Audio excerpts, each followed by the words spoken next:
Olá, sejam bem-vindos a mais um Psicologia Espírita com Joana de Ângeles.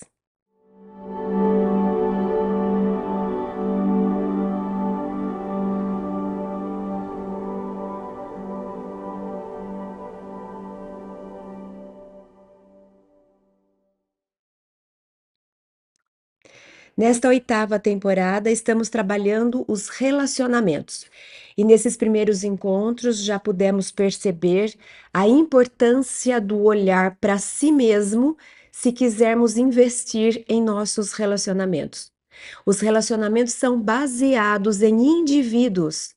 Então, o relacionamento terá tanto sucesso, será tão harmonioso e equilibrado, quantos forem os indivíduos que fazem parte dele. A melhor coisa que eu posso fazer para o meu casamento, por exemplo, é investir no meu autoconhecimento.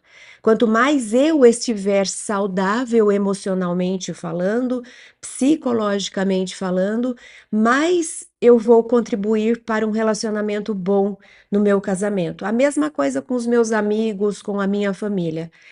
Quanto mais conflitos eu carrego, quanto mais mágoas, quanto mais baixa autoestima, quanto mais complexos constelando, padrões repetindo em mim, mais eu transfiro, mais eu projeto isso para os relacionamentos dos quais eu faço parte.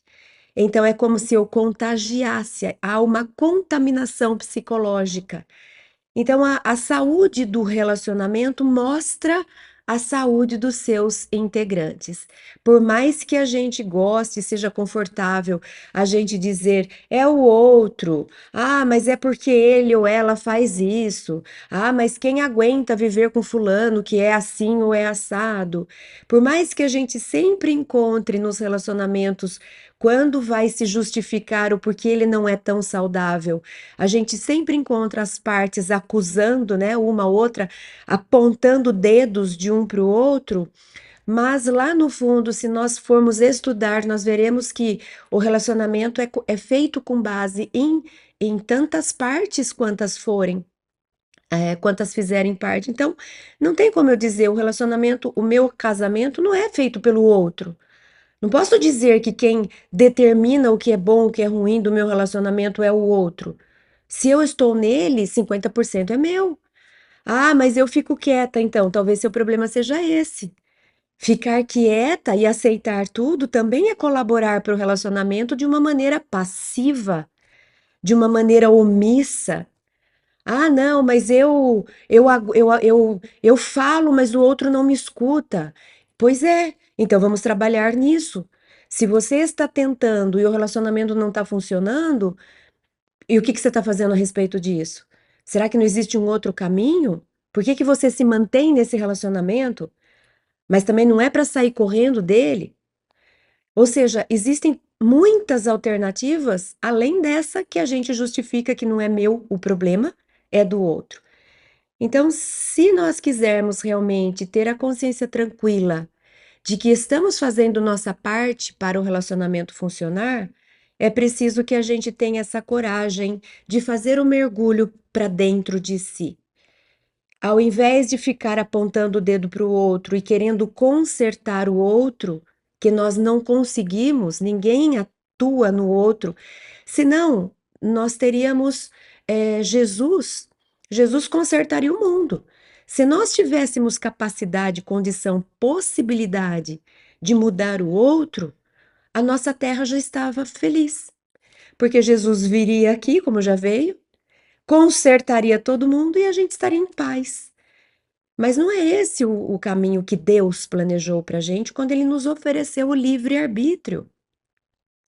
Livre-arbítrio significa que sou autora da minha história. Significa que Deus me permitiu escrever a minha própria história. Significa que eu tenho possibilidade de dizer para as pessoas: não, você não vai entrar ou você vai entrar na minha vida. As portas são abertas por mim. Então não existe possibilidade de eu querer justificar que meu relacionamento é ruim só por causa do outro. Eu tenho a minha participação. Eu tenho o meu livre-arbítrio. Eu posso atuar de um jeito ou de outro. Então ninguém conserta o outro. O máximo que eu posso fazer é olhar para mim.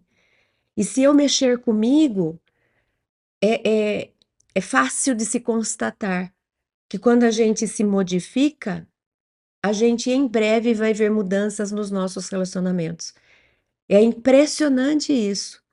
O quanto a gente enriquecendo a si mesmo, a gente enriquece o relacionamento.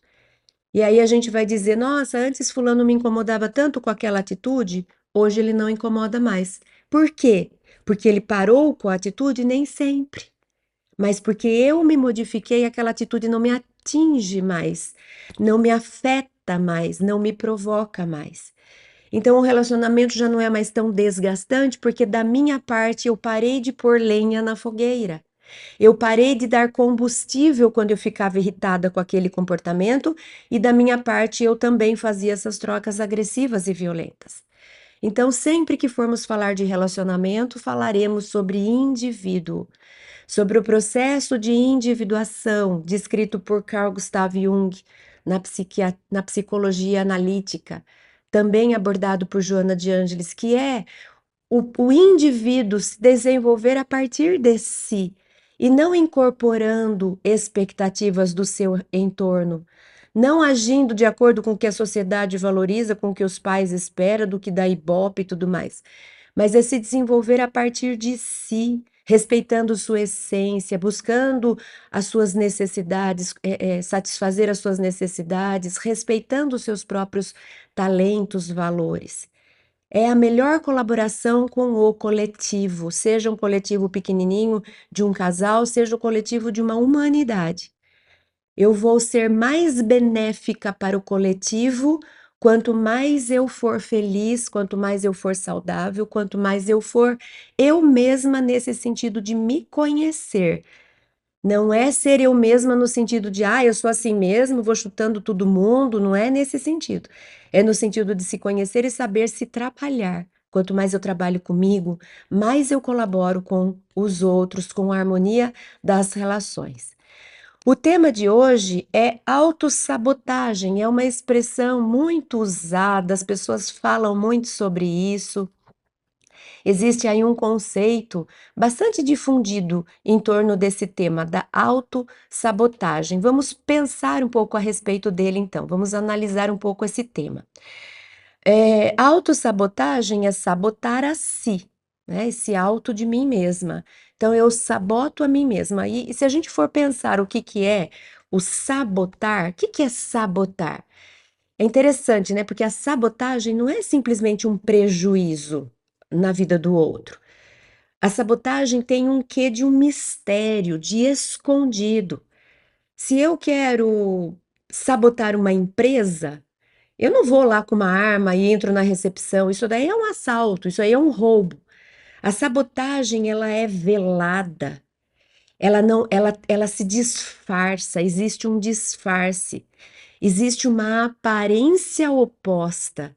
Então, a sabotagem é aquele funcionário que tem sorriso no rosto, que se mostra solícito para os seus chefes, que finge valorizar a empresa, mas que na surdina, por trás dos panos, lá no escondido, ele está fazendo o oposto. Ele está boicotando, ele está enganando, ele está vendendo os segredos da empresa, ele está causando prejuízos.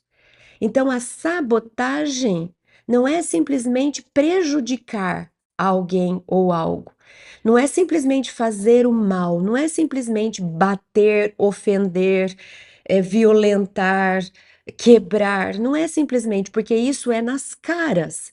Se eu chego para alguém e provoco para uma briga, a pessoa está vendo o que eu estou convidando ela. Vem cá, quero brigar com você. Se eu chego para assaltar, a pessoa tá vendo, eu quero te prejudicar, tá aqui, ó. Tenho uma arma e quero pegar o que é seu. É nas caras, é a limpa, é na luz. A sabotagem não. É a pessoa que chega toda maquiada, né, com uma expressão de sou sua amiguinha. Olha, quero só fazer o bem para você. E por trás está prejudicando de uma forma ardilosa, usando de estratégias, manipulando, seduzindo. A gente vai falando sobre isso, vai dando uma raiva, porque a vontade da gente é assim, ó, fala logo, mostra na sua cara o que você veio fazer. Se a gente já tem raiva de quem chega na nossa vida para nos prejudicar, mostrando que veio para prejudicar, a raiva que a gente tem de quem chega fingindo ser amiguinho, mas no fundo está sendo um baita do inimigo é o dobro. Porque existe essa sensação de, puxa vida, né? Isso não se faz. Você fazer algo de mal já é péssimo. Você fazer algo de mal enquanto finge que está fazendo algo de bem, aí a gente vê nos nossos sonhos essas figuras, né, de existia no próprio evangelho tem um trecho interessante que fala: "No final de um cesto de flor não costuma ter um réptil escondido, uma serpente escondida?" Essa imagem, né, é a imagem da sabotagem. Eu chego para você, te ofereço um vaso de flores lindas e coloco embutido lá no fundo desse vaso, sem você saber, uma serpente que vai te fazer mal, que vai, te picar, que vai te prejudicar. Então a sabotagem, o sabotar é prejudicar deliberadamente alguém, mas é prejudicar deliberadamente alguém de uma forma sorrateira, de uma forma escondida. Ou seja, existe um um ar pior ainda do que você causar prejuízo. Porque você está sendo ardiloso. Por isso que é uma sensação de uma é peçonhento nesse sentido de pegar a gente desprevenido. Agora, vamos pensar que a sabotagem, que é esse causar um prejuízo de uma forma disfarçada, velada, escondida. Imagina a gente fazer isso pra gente, não parece absurdo? Quando eu digo assim, ó, tem alguém que está criando um plano maligno que vai causar um baita prejuízo, vai atrasar a vida de uma pessoa, vai atrapalhar o caminho, vai derrubar uma pessoa, já dá raiva na gente de quem anda fazendo isso. Se eu chegar para vocês, gente, eu conheço uma pessoa que está fazendo um plano maligno. Ela está planejando derrubar uma pessoa, atrapalhar o caminho dessa pessoa, prejudicar uma pessoa. Que raiva! Quem é Cris que está fazendo isso? Agora imagina se eu disser, sou eu mesma que estou fazendo para mim isso. Aí vocês diriam, você tá maluca? Você tá fora de si? Porque quem é que faria um plano maligno escondido para prejudicar a si mesmo? Como assim? Pois a autossabotagem é isso. Sou eu criando um plano ardiloso para prejudicar de forma escondida a mim mesma. E aí que é interessante, porque nesse momento a gente consegue provar o quanto nós somos muitos em nós, no sentido de termos áreas, aspectos desconhecidos de nós mesmos. Porque eu não vou fazer isso em sã consciência, a não ser que eu tenha algum transtorno mental e eu não responda por mim. Eu esteja fora do meu juízo, eu não seja racional. Se eu tiver algum tipo de doença mental, tudo bem. Mas se eu não tiver, se eu tiver consciência, se eu for uma pessoa racional, como que eu posso gerar um plano para me derrubar? Pois é, porque eu é escondido esse plano, eu não percebo o que estou fazendo. É uma ação que vem de dentro do inconsciente, de uma área que eu não vejo, que eu desconheço. É a atuação do inconsciente em nossas vidas. É a atuação do inconsciente em nossas vidas. É por lá que a gente se prejudica. Como se tivesse o inconsciente criando um embaraço para atrapalhar e o consciente caindo na armadilha sem saber que foi uma armadilha feita dentro de si mesmo. Então, conscientemente, a gente não percebe. A gente fala assim, nossa, mas por que que deu errado isso de novo? Deu errado isso de novo muitas vezes porque eu inconscientemente fiz dar errado. Então, é um assunto complicado no sentido de que parece que falta lógica, falta sentido. Como assim, Cris? Que uma pessoa, um lado escondido da pessoa gera prejuízo para a própria pessoa sem que ela perceba conscientemente? É. A autossabotagem é assim mesmo. É assim mesmo. E chega num ponto da gente, às vezes, adoecer. Adoeci, perdi uma entrevista que poderia me trazer uma promoção. Ah, mas eu não escolhi adoecer. Algumas vezes eu escolhi inconscientemente. Inconscientemente eu gerei em mim uma perturbação para me impedir de fazer alguma coisa. Então é uma briga entre consciente e inconsciente. É algo que existe um desentendimento, uma falta de sintonia. Conscientemente eu quero uma coisa, inconscientemente eu morro de medo dessa coisa, eu acabo me boicotando, acabo me sabotando para não precisar passar por aquilo. Conscientemente eu percebo, não, eu preciso fazer isso. Tá bom, eu preciso fazer isso. Parei, refleti, pensei e raciocinando eu cheguei à constatação: preciso fazer isso. Inconscientemente, tem alguém surtado lá dentro. Ai, mas eu não vou dar conta, eu não consigo fazer, eu tô morrendo de medo. A consciência não percebe claramente, mas existe todo um movimento no inconsciente que está aflito. Aí o inconsciente, por não conseguir dar conta, o inconsciente gera uma situação em que não dá certo aquilo que eu ia fazer. Nossa, me planejei tudo certinho, você não sabe. Fui sair, bati o carro no portão da garagem, não consegui sair de casa, deu tudo errado. É nesse sentido. Quer dizer que toda vez que dá alguma coisa de errado na minha vida sou eu que fiz? Não. Não, quer dizer, vamos lá. Complicado, né? Vamos por partes. Sim, tudo o que acontece na minha vida é produto do meu livre-arbítrio. Não existe nada que me seja imposto que eu não tenha participação. Isso é justiça divina. Eu planto e colho, eu planto e colho. Eu não vou colher o que o outro plantou. Cada um é responsável pela sua semeadura.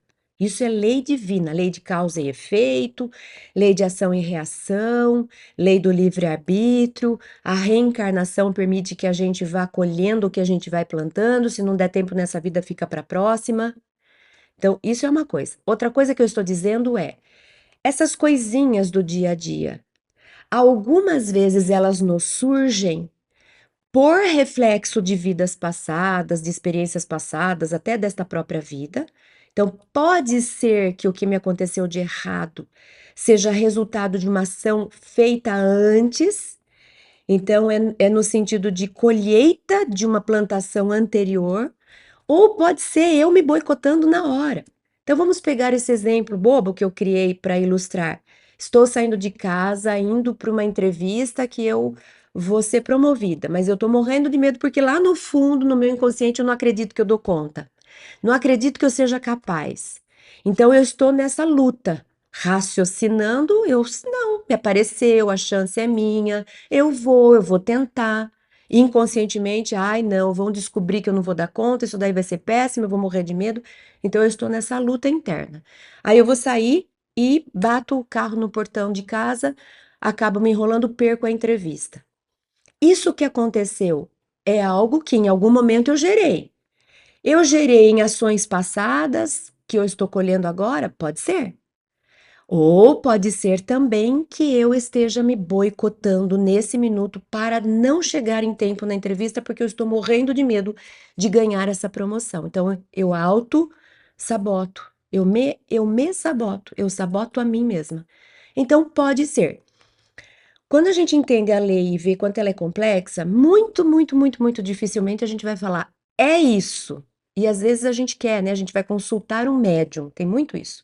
Os espíritas que são mais espíritas por conta de fenômeno, não por conta do autoconhecimento. Ah, eu quero que alguém me explique. Nem sempre, muito difícil a pessoa ter uma explicação. Jesus teria, mas dificilmente, porque são tantas coisas envolvidas que dificilmente eu vou saber. Isso que me aconteceu é por alguma ação do passado, é alguma ação de vidas passadas, sou eu me sabotando? Dificilmente eu vou ter essa resposta clara. Mas eu vou ficar fazendo essa pergunta, prestando atenção, linkando uma coisa com a outra, e algumas vezes eu chego a constatar por mim mesma: "Ai, tô achando que é mais isso, porque eu estava observando isso com aquilo", precisa de uma atenção, precisa desse diálogo interno, prestar atenção para ir se conhecendo. Então, a autossabotagem é isso. Sou eu brigando comigo mesma. Um lado meu quer fazer uma coisa, outro lado teme fazer ou acha que não merece fazer. Então, são esses dois pontos que que costumam gerar a autossabotagem. Ou tem um lado meu, que é o que mais aparece, que tem culpa. Eu não posso crescer, eu não posso triunfar, eu não mereço receber essa oportunidade. Eu tenho culpas existenciais, porque eu, de alguma forma, eu lembro ou eu tenho uma intuição das coisas que eu já fiz, por exemplo, em vidas passadas, então lá no fundo tem uma culpa existencial. Eu não sei explicar, mas parece que eu não mereço. Eu acho que eu sou ruim, eu acho que eu sou mal. Por quê, Cris? Não sei explicar, é uma sensação. Então, muitas vezes é a culpa. Existe uma culpa lá instalada. E ela não permite que eu triunfe, que eu cresça, que eu amadureça, que eu desfrute, que eu aproveite. É como se eu estivesse me punindo inconscientemente. Sabe o autoflagelo? Então eu vou ficar lá me machucando. A maior parte das vezes que eu me saboto, essa autossabotagem tem origem nessa culpa. Lá no fundo eu acho que eu sei que eu fiz coisas que eu não deveria e eu me culpo, eu quero me punir. Então eu não mereço. Imagina, na vida passada eu peguei dinheiro de um monte de gente, hoje eu vou ficar rica? Não vou. Então eu me saboto como se eu estivesse me punindo por uma culpa. Ou às vezes é por medo, medo de brilhar, medo de florescer, medo de crescer, medo de me desenvolver. Porque quando eu cresço, junto comigo cresce o quê? As responsabilidades crescem. Então, às vezes, a gente acha que não vai dar conta, baixa autoestima, falta de confiança em si. Então, tem medo desse desenvolvimento. Aí boicota para ficar no lugarzinho comum. Aqui eu já acostumei, nessa zona de conforto eu domino, aqui eu sei as coisas que acontecem. Vai que eu me arrisque a crescer e eu não dou conta de onde eu vier a estar. Então, eu posso me boicotar ou porque eu tenho medo de crescer ou porque eu não mereço crescer por conta de uma consciência de culpa. Então, em linhas gerais, quando a gente falar sobre autossabotagem, a gente vai falar sobre isso.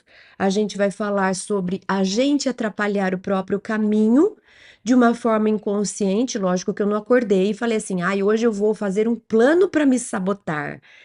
Isso não é, isso é outro tipo de doença, isso não é a autossabotagem. A autossabotagem é algo que eu faço para mim mesma sem, no fundo, saber que eu estou fazendo. Eu juro que é o outro que está fazendo para mim, mas no fim sou eu mesma. Aí eu fico culpando a vida. Ai, agora que eu ia ter uma promoção no trabalho, o meu carro quebrou, eu bati o carro, aí eu não cheguei em tempo da entrevista, eu perdi. Olha o que a vida faz para mim. Eu sou uma pobre coitada. Então, muitas vezes a gente provoca isso e a gente culpa os outros, culpa a vida, culpa o azar, a sorte, seja lá o que for. Então é interessante a gente parar para se conhecer. Todos os dias parar para pensar, que eu fiz por mim mesma, que me aconteceu, essas coincidências estranhas. Toda vez que eu vou começar quer ver uma coisa comum? Esse ano eu vou pegar firme a minha religiosidade, a minha espiritualidade, a minha religião. Esse ano eu vou. Eu não vou faltar dos estudos, eu vou me comprometer a ler um livro por mês, seja o que for. Aí, primeira semana acontece uma coisa, acontece outra coisa, segunda semana acontece uma coisa, acontece outra coisa, daqui a pouco passaram meses e eu não fiz. E aí, é nisso que a gente precisa observar. Na primeira vez que deu errado, para tudo. Por que que deu errado? Puxa vida, a primeira vez que eu vou participar do encontro acontece alguma coisa de errado? Trazer a consciência, se perguntar, é não deixar a vida ir arrastando. Cris, deu errado isso. Que será que é? Será que é você fugindo, Cris? Será que lá no fundo você tá com medo de crescer? Será que lá no fundo você acha que você não merece? Não, eu não vou deixar isso passar. Por consciência eu vou fazer. Então, não deu certo ontem, não tem problema. Semana que vem eu vou. Eu preciso ter atitude. eu preciso ter ação, eu preciso tomar decisão a respeito. Eu não posso deixar rolando. Ah, eu tinha planejado ir, mas na primeira semana aconteceu isso, na segunda aquilo, na terceira aquilo, na quarta aquilo, e o tempo foi passando. E eu tô indo. Eu tô indo, o inconsciente está me arrastando e eu tô indo. Ou é obsessor, ou seja lá o que for. Então, a maior arma, o melhor instrumento que nós temos é a consciência no sentido de para tudo e presta atenção. Planejei retomar os estudos que fazia tempo que eu não ia. Primeiro dia deu uma coisa errada. Para tudo, Cris. Vamos pensar. Por que que deu errado? O que que aconteceu? O que que você tinha de possibilidade? Não dava para chamar alguém para ficar no seu lugar? Toma as rédeas. Ai, aconteceu. Aconteceu não. Pode ter acontecido, mas eu tô aqui e eu vou ver o que que pode acontecer. E semana que vem ninguém me segura e eu vou tomar providências. É tomar as rédeas. Se existe uma briga de consciente com o inconsciente, o consciente quer fazer, o inconsciente está com medo e boicota, é preciso ter esse enfrentamento. O consciente precisa falar: vamos, não, eu vou fazer. A consciência precisa assumir as rédeas. Senão o inconsciente vai ficar repetindo. Existe uma frase do Jung em que ele diz assim: até que não se tome consciência, até que eu não paro e falo, peraí, deixa eu ver o que está acontecendo, até que não se tome consciência, o inconsciente vai ficar repetindo a nossa vida e nós vamos chamar isso de destino. Ai, comigo é sempre assim. Toda vez que eu vou participar de uma entrevista para promoção, é que eu peguei esse exemplo, tá, gente? Ai, alguma coisa dá errado. Ai, é meu destino. Não é destino, não. Não é destino. Pode parar. Para e toma consciência. O que que é que aconteceu na primeira vez? O que aconteceu na segunda vez? Então, toma as rédeas e fala, na terceira não vai. Eu vou ter uma atitude. Eu vou colocar minha força e eu vou lutar por aquilo que conscientemente eu quero. Eu não vou ficar me entregando a esse padrão repetitivo, porque a autossabotagem é um padrão repetitivo, é um padrão disfuncional. Existe uma crença instalada no inconsciente de que eu não posso, eu não mereço, eu não dou conta, eu não vou ser capaz. E essa crença fica reproduzindo. Cada vez que eu tenho uma chance de melhorar em alguma coisa, essa crença vem e me boicota e me derruba, porque ela não acha que eu sou capaz, sou eu mesma. Lá no fundo eu tenho uma crença instalada que eu não mereço, que eu não posso, que não vai dar certo, que eu não dou conta, e essa crença fica ganhando. Então toda vez que eu tendo a fazer alguma coisa, ela me derruba. O que que eu faço com isso? Conscientize-se. Critique, converse a respeito, tome atitude, não vai mais, eu vou fazer, eu falei que eu vou fazer, eu vou fazer.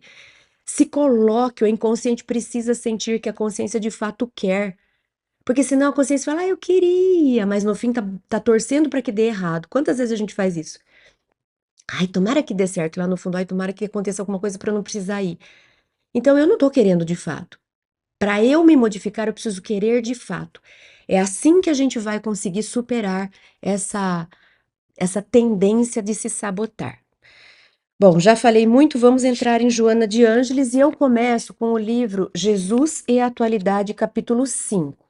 Joana diz: o problema do pecado pertence a quem o pratica, que se encontra a partir daí incurso em doloroso processo de autoflagelação, buscando, mesmo que inconscientemente, liberar-se da falta que lhe pesa como culpa na economia da consciência. A culpa é sombra perturbadora na personalidade, responsável por enfermidades soezes, causadoras de desgraças de vária ordem. Esculpida nos painéis profundos da individualidade, programa, por automatismos, os processos reparadores para si mesma. Eu fiquei todo esse tempo, desde o nosso início até agora, explicando o que Joana de Ângeles escreveu num parágrafo. Ela é realmente uma mestra. Então, Joana está dizendo isso. Existe o tal do pecado, que é um erro que eu cometi no passado. Esse pecado me atormenta porque eu sei que estava errado. Esse tormento gera para mim uma culpa. Quando eu me sinto culpado, tenho uma tendência de querer se punir para pagar esse pecado, eu quero me punir. Isso vai lá para o inconsciente, então não é conscientemente que eu sei que eu derrubei uma coisa de alguém, agora eu quero me punir para. Não. É inconscientemente, às vezes vem lá de outras vidas. Então, inconscientemente, existe uma culpa de um erro que eu cometi no passado, e algo em mim, alguém em mim quer me cobrar, porque eu acho que eu mereço pagar. Aí eu fico me boicotando para me punir por conta de uma culpa que eu carrego de um erro do passado. Automaticamente, né, esses automatismos eu fico reproduzindo. Então, por isso que Joana fala que a culpa é um dos piores tormentos da nossa reencarnação. Ao longo da sua obra, ela vai voltar e falar da culpa, dizendo: se livre. Como que eu me livro da culpa? Joana explica: não dá para tirar e jogar fora, porque o que você fez, você fez. Se você errou, você errou. Mas que tal se, ao invés de você falar, eu sou culpada, mereço punição, você disser, sou responsável e preciso reparar, vou buscar a reparação. Muda de atitude. Na primeira, sou muito má, mereço sofrer. Eu fico passiva e fico esperando a vida me bater para eu pagar, para eu expurgar, para eu me punir. Quando eu troco culpa por responsabilidade, quando eu falo eu sou responsável, vou buscar a reparação, eu trago as rédeas para minhas mãos. Tá errado o que eu fiz, mas eu vou dar conta de fazer de novo do jeito certo. E eu vou agir, eu vou buscar. É a ação. Não, eu vou também, agora também eu prejudiquei isso, eu vou me responsabilizar por aquilo, eu vou me envolver numa causa não sei das quantas, eu vou procurar a pessoa. Eu tomo ação, eu tomo atitude. Eu puxo as rédeas e quem coordena agora esses cavalos sou eu. Então, Joana fala: sai dessa coisa da culpa, porque a culpa só vai ficar gerando sofrimento para sentir que está pagando. Para! Deus não quer que a gente fique pagando nada, Deus quer que a gente aprenda, quer que a gente cresça. Para isso, eu preciso me responsabilizar. Então, se eu fiz coisa errada na vida passada, quem não fez? Todos nós fizemos. Eu agora vou fazer o certo. Eu vou fazer o certo para equilibrar a balança. Fiz um monte de coisa errada, faço um monte de coisa certa e aí me sinto bem comigo mesma, pela atitude. Então, Joana resumiu nesse livro, que foi Jesus e a Atualidade no capítulo 5. Ela resumiu por que que a gente se flagela, por que que a gente se sabota. Porque existe uma culpa e a gente quer pagar por isso, se boicotando porque a gente acha que não merece, merece sofrer. A gente falou também dessas crenças disfuncionais, né? E a gente acaba vivendo o presente como se fosse o passado. Ah, na vida passada, a vida passada passou. Hoje você tem nova vida. Só que a gente fica reproduzindo, porque no passado as coisas aconteceram assim, eu fico fazendo a mesma coisa. Para! Olha para o seu momento presente. Viva a vida no presente, não viva a vida hoje como foi lá atrás. Então a gente falou nos encontros passados sobre insegurança e tudo mais. E a gente falou que às vezes, porque no passado eu não tive amor, aí eu senti que ninguém gostava de mim. Hoje eu tenho alguém que me ama, que me cuida, que me protege, que me dá afeto e eu não enxergo. Nada é suficiente, sou um saco sem fundo. A pessoa se desvela, a pessoa se desdobra para mim, eu não vejo. Por quê? Porque eu estou vivendo o presente como se fosse o passado. Ah, lá no passado as pessoas não gostavam, não ligavam para mim. Tá bom, passou. Hoje você tem quem cuide de você. Para de viver o passado, o presente como se fosse o passado. Viva o presente. Enxergue, tem alguém que te ama, que se importa com você. Para de não enxergar e de negar para você fingir que você está vivendo igual ao passado. Isso é padrão reproduzido. Isso é crença disfuncional. Não, ninguém gosta de mim, mas Cris, tem uma pessoa aí que tá sempre com você. Ah, não, mas ela. Aí eu fico dando desculpa, porque eu não quero aceitar, porque se eu tiver que aceitar, eu vou ter que abrir mão do passado, que aquilo passou, que hoje já não é mais assim.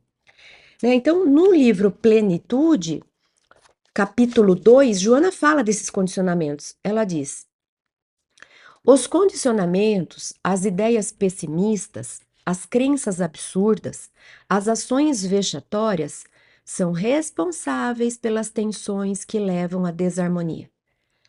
Então, vamos buscar isso. Quais são as minhas ideias pessimistas que ficam reproduzindo? Ah, comigo nada vai dar certo. Ah, comigo é assim mesmo. Ih, a minha vida não funciona.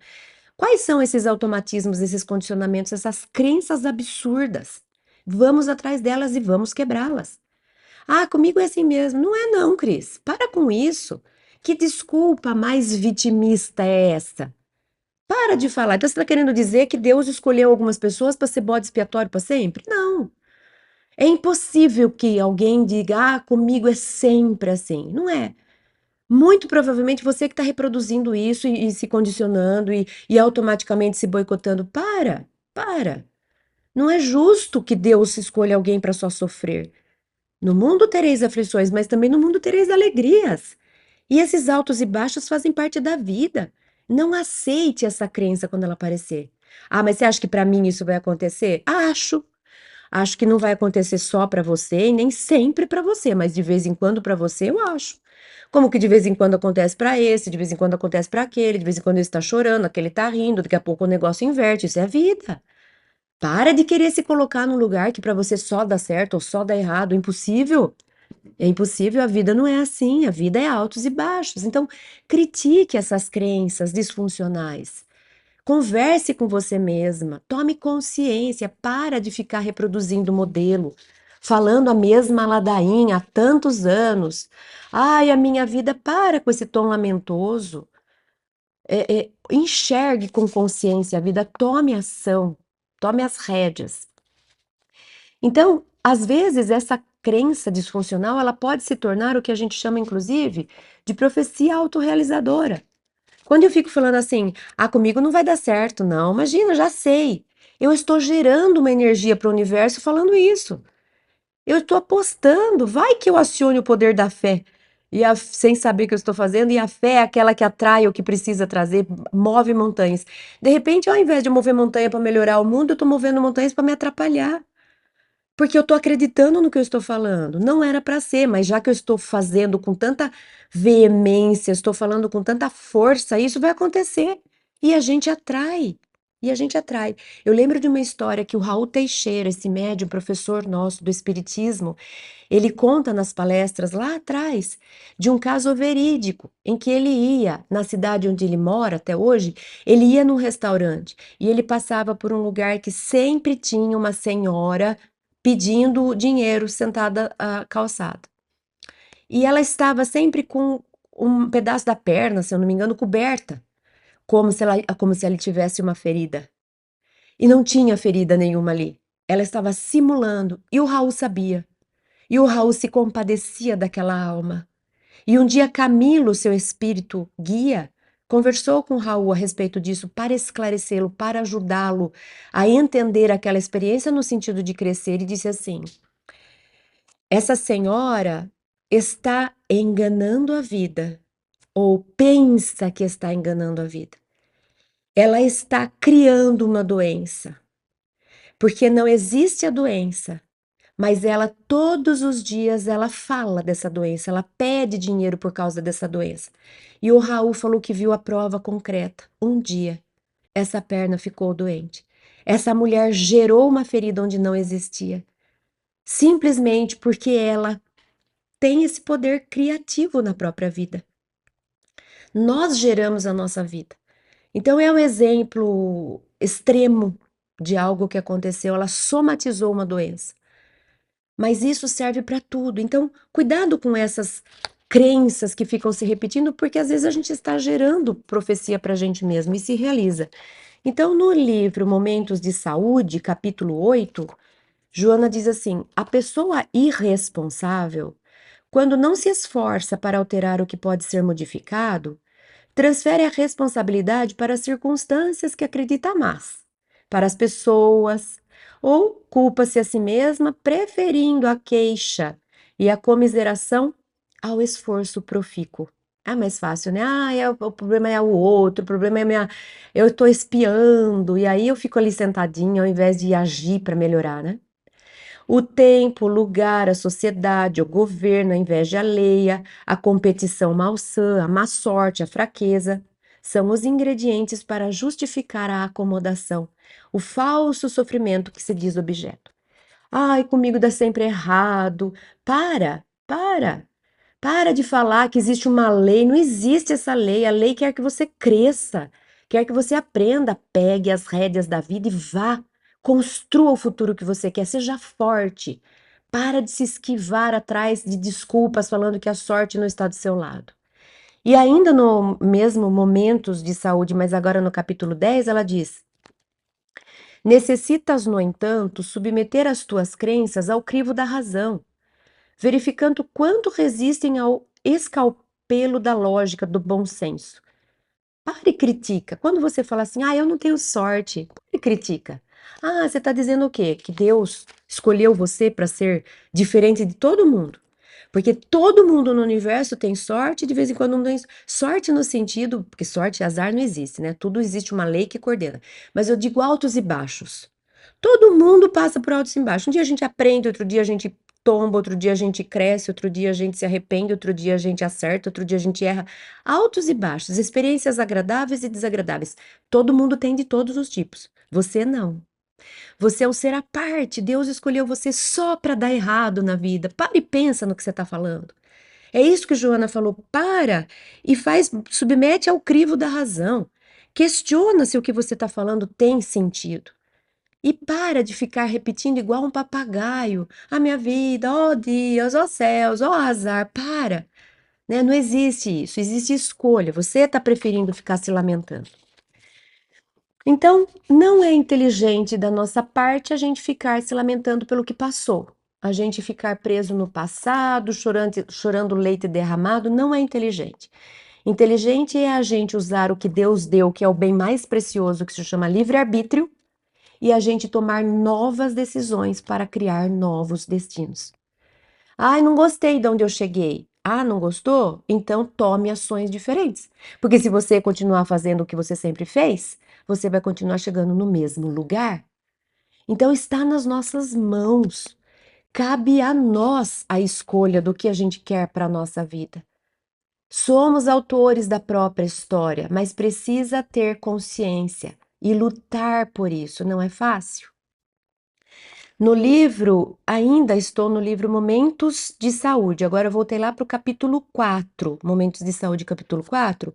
Joana diz assim: recordações desagradáveis, pensamentos perturbadores, ideias viciosas, frases deprimentes do ontem, ressumam como necessidade de queixas, ressentimentos guardados, iras conservadas, depreciação de si mesmo, desamor, num conjunto de ingredientes destrutivos que terminam por desorganizar o ser que lhes permite vitimar. Não se permita vitimar por crenças negativas sobre você mesma. Não se permita. Comigo deu tudo errado até hoje. A partir de agora vai dar tudo certo. Porque eu vou gerar para mim um futuro diferente. Porque eu mereço. Mas eu já devo ter feito tanta coisa errada. Então já foi. Já foi, a lei de Deus permite que eu vou ter que resgatar o que precisa, não preciso eu me punir, a própria lei vai se incumbir de reestruturar. Eu, da minha parte, vou assumir as rédeas da minha vida e vou fazer o maior esforço para caminhar nas trilhas do bem. Caminhar dentro das leis divinas, é isso que me cabe hoje. Culpa do passado, arrependimento, paciência. Vamos para frente. Deus vai trazer. Se eu tiver que passar por uma expiação, Ele vai organizar. Ele não quer que eu pague, que eu seja punida. Ele quer que eu aprenda.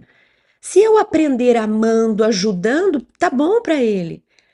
Não, Cris, pode fazer o que você quiser de bem. E eu vou fazer você pagar o que você fez na vida passada. Que Deus é esse? Não existe isso. Eu quero que você aprenda, Cris. Deus, eu acho que caiu minha ficha. Aquele prejuízo que eu causei para as crianças na vida passada, me permita trabalhar em benefício delas nessa vida? Ótimo, Cris, vai lá, ofereça o amor que você não deu, retribua aquilo que você tirou, haja. É isso que Deus quer, que a gente cresça. Ele não quer, ele não se diverte punindo a gente, mas a gente se pune. Então traga consciência, não é um bom caminho esse da autossabotagem. Então, essa história de vitimização que Joana traz é uma escolha nossa. Ao invés de eu me responsabilizar para mudar, para agir, para tomar as rédeas, eu sento e falo: pode me bater.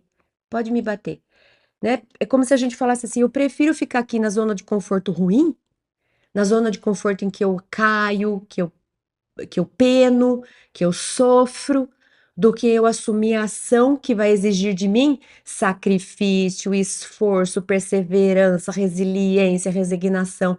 Isso dá trabalho. É mais fácil eu ficar sentada chorando, que a vida não me ajuda, comigo dá tudo errado. É muito mais fácil, não é mais inteligente, não é mais confortável no sentido de não me faz crescer, mas é mais fácil. Mais difícil é a gente falar, eu vou dar conta daqui, eu vou me esforçar, eu vou fazer diferente, eu vou lutar quantas vezes precisar. Isso cansa, isso exige esforço e disciplina.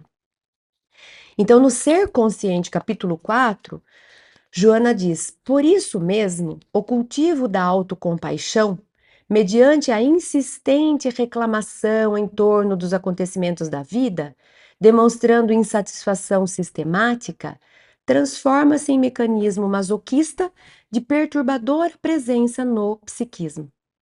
No ser atormentado, no seu atormentado ponto de vista, somente a sua é uma situação dolorosa, digna de apoio e solidariedade.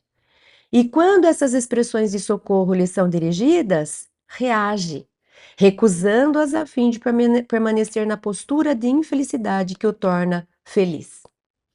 Que triste essa expressão. Eu sou feliz sendo infeliz.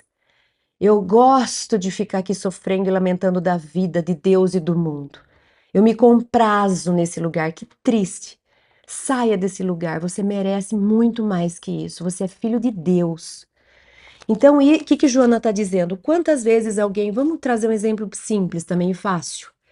Alguém chega, ai, porque eu não consigo arranjar um emprego, porque eu estou passando fome. Vem cá que eu te dou emprego.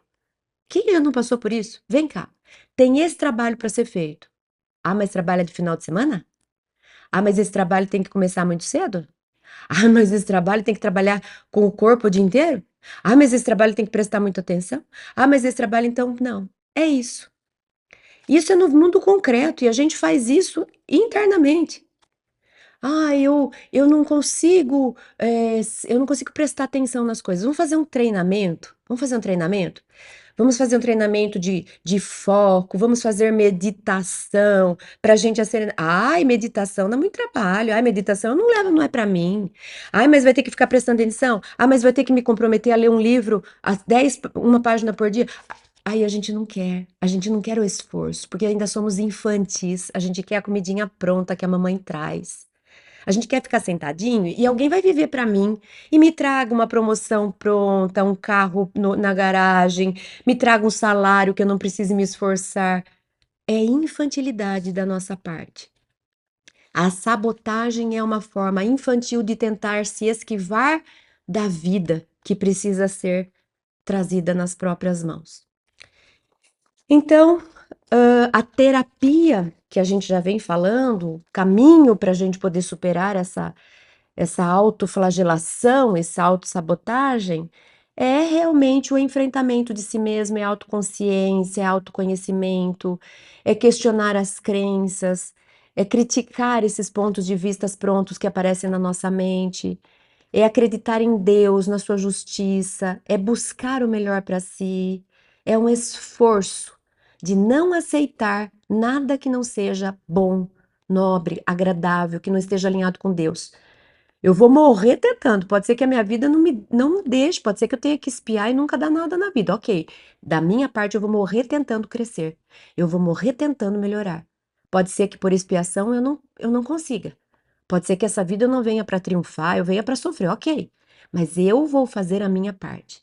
Então, no livro Plenitude, que fala sobre sofrimento, no capítulo 4, Joana diz: o auto-perdão compreende a posição mental correta a respeito do erro e a satisfação íntima ante a possibilidade de interromper o curso dos males causados, como arrancar-lhes as raízes encravadas em quem lhes padece a constrição. Então, o que que Joana está falando? Você traz uma culpa aí existencial? Se perdoa. Se perdoa, conversa com você. Olha, eu não sei o que eu fiz, eu sinto que eu sou errado, eu sinto que eu não mereço, eu devo ter feito um monte de coisa errada e minha consciência está cobrando. Meu inconsciente está aí, eu não sei o que que é, não lembro. Deve estar em vidas passadas, tudo bem. Cris, eu te perdoo, faz parte. Você é um ser imperfeito, você está crescendo, tá tudo certo. Agora vamos aproveitar o tempo para fazer coisas bonitas. Vamos aproveitar o tempo para iluminar o pouquinho que a gente puder. Vamos aproveitar o tempo para a gente crescer. Para de ficar sentada se punindo. Lute para ter uma vida melhor. Agradeça a Deus a oportunidade dessa reencarnação. Faça um bom uso dela. E no livro Autodescobrimento, Uma Busca Interior, Joana diz: não se deve facultar a autodesvalorização, apontando os próprios itens negativos ou apresentando relatos autodepreciativos para agradar os demais ou fazê-los rir. Humildade não é negação de valores, nem subestima por si próprio, fazendo-se caricaturas pejorativas da sua realidade. Ser filho de Deus, encontrar-se em experiência evolutiva, poder discernir entre outros logros, constituem bênçãos que não podem ser desprezadas. Não se permita esse lugar.